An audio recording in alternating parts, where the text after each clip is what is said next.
Guys, आज आप सभी के सामने हम डायरेक्ट स्पीच और इनडायरेक्ट स्पीच का एक्सरसाइज हल करेंगे, जिसमें डायरेक्ट स्पीच को इनडायरेक्ट स्पीच में बदलेंगे और इनडायरेक्ट स्पीच को डायरेक्ट स्पीच में बदलेंगे। यदि आप चैनल में नए हैं तो चैनल को सब्सक्राइब कर दीजिए और लाइक का बटन दबाना ना भूलिए। चलो फिर हम आगे बढ़ते हैं।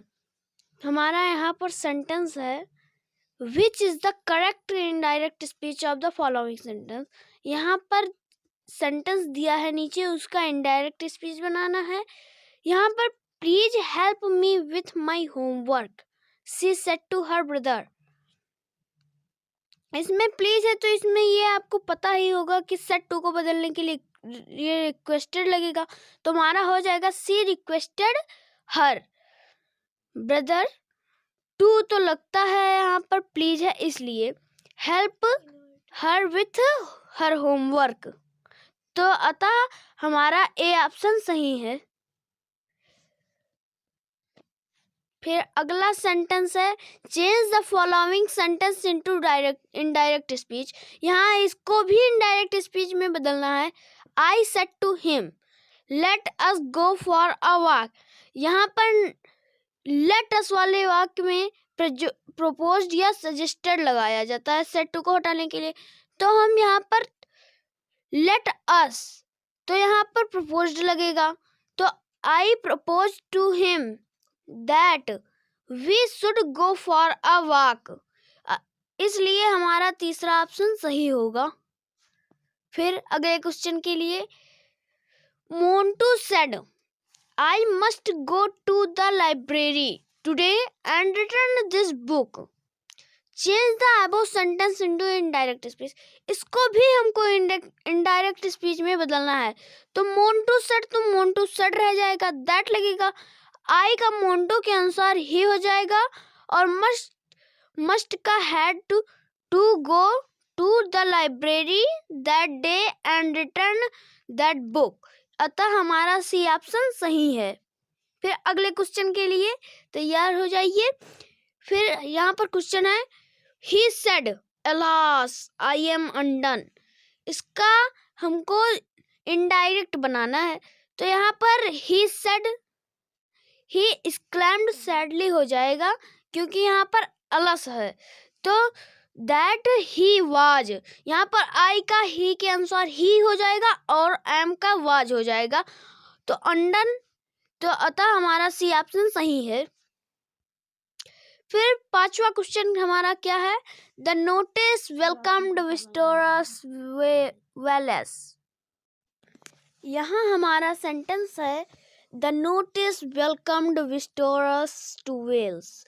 इसको हमको इनडायरेक्ट नरेशन में बदलना है, तो यहाँ पर द नोटिस सेड हो जाएगा और फिर वेलकम टू वेल्स हो जाएगा, तो अतः हमारा सी ऑप्शन सही है। फिर अगले क्वेश्चन के लिए, the prince told the girl that he new her and her mother. इसको हमें डायरेक्ट नरेशन में बदलना है। हम पहले ही बता चुके हैं कि डायरेक्ट स्पीच को इनडायरेक्ट स्पीच में बदलना होगा और इनडायरेक्ट स्पीच को डायरेक्ट स्पीच में बदलना होगा, तो यहाँ पर हमारा सेंटेंस है, the prince told the girl that he knew and her mother, तो यहाँ पर हो जाएगा the prince said to the girl. ये तो रहेगा क्योंकि यहाँ पर टोल्ड है, तो फिर आई नो, कमा इन्वर्टर कामा के बाद I know you and your mother, तो अतः हमारा ए ऑप्शन सही है। फिर अगले क्वेश्चन के लिए तैयार हो जाइए, और आ गया हमारा अगला question, he explained I know the place well because I used to live here। Change into indirect speech। तो यहाँ पर हमको इसको indirect speech में बदलना है, तो इसका हो जाएगा, he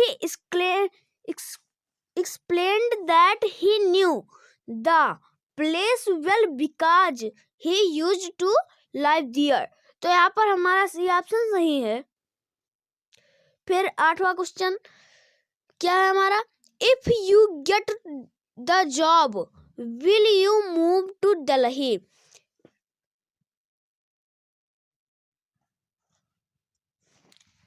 यहाँ पर क्वेश्चन में है he asked if you get the job will you move to Delhi. इसका हिंदी अर्थ होगा कि उसने पूछा कि यदि तुम नौकरी पा जाओगे तो क्या तुम दिल्ली जाओगे. तो अगर हम इसको हिंदी में इनडायरेक्ट स्पीच में बदलेंगे तो इसका हो जाएगा कि उसने पूछा कि क्या यदि मैं नौकरी पा जाऊंगा तो क्या मैं दिल्ली जाऊंगा. और जहाँ पर दो कंजक्शन एक साथ लगते नहीं हैं, इसलिए ना तो वेदर वेदर होगा ना इफ होगा. यहाँ पर इफ वेदर या वेदर इफ होगा. और यहाँ पर जो आई वुड है वो इसमें एक जगह शॉर्ट फॉर्म में लिखा है आई वुड यहाँ पर. तो और हमारा इसका क्या बन जाएगा indirect speech, he asked whether if. हम पहले बता चुके हैं कि दो कंजंक्शन एक साथ नहीं लगते हैं, इसलिए वेदर इफ लगेगा. I got the job I would move to Delhi. इस प्रकार हमारा सी ऑप्शन सही होगा. फिर अगले क्वेश्चन के लिए यहाँ पर हमारा 8वां क्वेश्चन है my friend wanted me not to leave my car unlocked. यहाँ पर माई फ्रेंड सेड हो जाएगा I had not left my car unlocked. ये होगा नहीं. और यहाँ पर है you can not leave without locking your car said my friend. ये भी नहीं होगा. You had better not leave your car unlocked said my friends. ये ऑप्शन सही है, इसलिए इसको हम सही मानते हुए इसको सही लगाते हैं. और अगला क्वेश्चन है he said to me why did you strike me. तो यहाँ पर प्रश्न पूछने का बात आ गया तो यहाँ पर आस्क्ड लगेगा. तो he asked me about my strike to him, ये तो कभी नहीं होगा. He inquired me why I had struck him, ये भी नहीं होगा. He inquired of me why I had struck him, ये सही है ऑप्शन, तो इसलिए हम इसको लगाते हैं सही पर. और फिर हमारा अगला क्वेश्चन है Ram told Shyam please take your seat I am very glad to see you where had you been so long.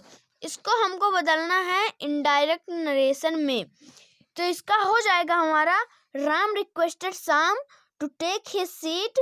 He told him that he was glad to see him and asked him where he had been so long. तो अतः हमारा D option सही है. फिर अगला question हमारा आ गया है will you stop talking he said. ये बहुत ही सरल है, इसको आप लोग कमेंट में लिखकर जरूर बताना.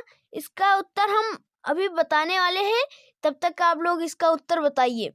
इसका उत्तर होगा he told them to stop talking. बहुत छोटा सा उत्तर है इसका, इसलिए हमारा ए ऑप्शन सही है. फिर हमारा 13वां क्वेश्चन है कि ask the teacher my father suggested. फिर यहाँ पर हो जाएगा माय फादर सजेस्टेड. यहाँ पर कोई ऑब्जेक्ट तो है नहीं, तो इसलिए हम इसको कोई बदलेंगे ही नहीं. और यहाँ पर ऑलरेडी हमको सजेस्टेड लिख के बता दिया गया है, और यहाँ पर हमको सेड नहीं दिया गया है, सेड टू नहीं दिया गया है, सेज या सेज सेड टू नहीं दिया गया है, इसलिए यहाँ पर जो है उसको लिखने देंगे. फिर टू लगेगा, सजेस्टेड के बाद टू लगता है. टू आस्क द टीचर, ये नहीं सही है. यहाँ पर थोड़ी सी बहुत छोटी सी गलती है. My father suggested that we should ask the teacher. यहाँ पर हमारा 13वें का बी सही है. फिर हमारा अगला क्वेश्चन है he said you needn't wait. यहाँ पर ये बहुत सरल हुआ क्वेश्चन है, अगर आप इसको ना जान पाए तो आपके ऊपर आपकी बहुत बड़ी बेइज्जती हो जाएगी.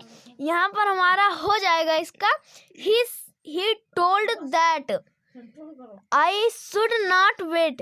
ये गलत हो जाएगा यहाँ पर, क्योंकि ही सेड है, कोई ऑब्जेक्ट तो है नहीं कि हम सेड को किसी दूसरे में बदल देंगे. तो यहाँ पर हो जाएगा ही सेड. और ये अफर्मेटिव सेंटेंस है, इसमें कोई भी अलग सेंटेंस नहीं है जैसे कि एक्सक्लेमेटरी, ऑप्टेटिव, तो इसलिए यहाँ पर दैट लगेगा। आई नीडंट वेट, फिर ये ऑप्शन सही है। फिर अगला क्वेश्चन आ रहा है बहुत तेजी से, Ram said how lovely this flower is. इसको इनडायरेक्ट नरेशन में बदलना है, तो इसका हो जाएगा राम एक्सक्लेम्ड, क्योंकि यहाँ पर with Joy, exclaimed with Joy कहा है, हाउ लवली, कितना सुंदर यह फूल है, तो इसका हो जाएगा राम एक्सक्लेम्ड विथ जॉय। और जहां पर एक्सक्लेमेटरी सेंटेंस में दैट लगता है इन्वर्टेड कामा को हटाने के लिए, तो यहाँ पर हो जाएगा दैट। और यहाँ पर एक्सक्लेमेटरी के साथ इंट्रोगेटिव भी सेंटेंस है, तो इसलिए हो जाएगा वाज अ लवली फ्लावर, इसलिए हमारा डी ऑप्शन सही होगा।